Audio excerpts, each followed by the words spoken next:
কোথায় নিয়ে যাচ্ছেন? এখন যাচ্ছি বাড়ির দিকে। কোথায় বাড়ি? আমার বাড়ি কল্যাণী। কল্যাণীতে নিয়ে যেতে পারবেন প্রধানমন্ত্রীকে? হ্যাঁ হ্যাঁ, কিভাবে নিয়ে যাবেন? মনে আমার মনে করাবে। মনে সমস্যা হবে না?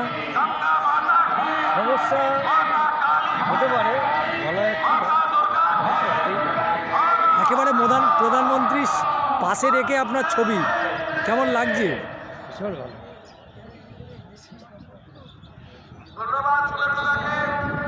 পরিবর্তন হবে? তাই মনে করালে পরিবর্তন হোক। আমরা তো আমাদের দৃঢ় বিশ্বাস পরিবর্তন হবে। হবে। তো প্রধানমন্ত্রী তো এখন মাঠে আছে, আপনি কাট আউট নিয়ে চলে যাচ্ছেন তাহলে? কাট আউটটা নিয়ে এসেছিলাম সঙ্গে। সঙ্গে? হ্যাঁ, আচ্ছা। সঙ্গেই রেখেছি, সঙ্গেই থাকবে, বাড়িতেই থাকবে।